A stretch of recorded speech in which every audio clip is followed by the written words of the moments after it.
భారత్ జట్టు విజయానికి కరెక్ట్‌గా 7 వికెట్ల దూరంలో ఉందండి.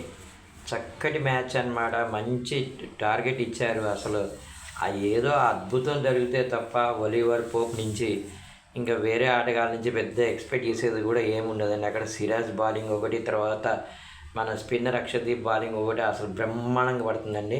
చెప్పలేం, ప్రసిద్ధ కృష్ణకు కూడా వికెట్స్ వచ్చేస్తాయి ఈరోజు అనమాట. అలా ఉంది పిచ్ అనేది. ఇక మనం మాత్రం నిజంగానే అనిపిస్తుంది 99% ఇది 1:1 అయిపోయిందా అని చెప్పి. గిల్ జట్టుకి అయితే మాత్రం ఒక మంచి విజయమే అందేటట్టుందనమాట. మొదటి ఇన్నింగ్స్లో డబుల్ సెంచరీ చేసినటువంటి గిల్ రెండో ఇన్నింగ్స్లో కూడా మళ్ళీ సెంచరీ చేయడం అనేది గవాస్కర్, కోహ్లీ ఇలాంటి ఆటగాళ్ళ తర్వాత అతను కూడా చేయడం అనేది చాలా ఆనందం అయితే కలిగిందనమాట. అయితే గ్రౌండ్లో ఇంగ్లాండ్ ఆటగాళ్ళ తీరు ఒక్కొక్కసారి ఏదోలాగా అనిపిస్తుందండి.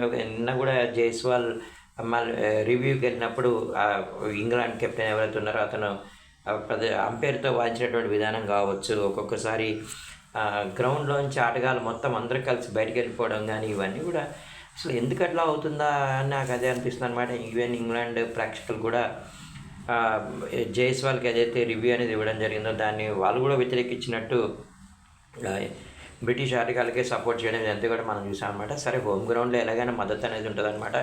కాకపోతే ఏంటంటే అసహనం అనేది ఎక్కువైపోతుంది అనమాట. ఈ అసహనం ఎందుకంటే వికెట్లు పడట్లేదు. రియల్లీ చెప్పాలి, అది ఆల్అవుట్ చేయడం అనేది ఎంత కష్టమో ఇంగ్లాండ్ టీంకి అర్థమైపోయింది. భారత బ్యాట్స్మెన్లు ఒక గోడ కొట్టుకొని ఉన్నట్టున్నారు అనమాట. అంత స్ట్రాంగ్ బ్యాటింగ్ లైనప్ అనేది టీమిండియాకి ఉంది. అయితే ఈరోజు మాత్రం సండే రోజు ఇండియాకి ఒక గొప్ప విక్టరీ గిల్ జట్టుకి మనం 100% ఎక్స్పెక్ట్ చేయొచ్చు. 100%.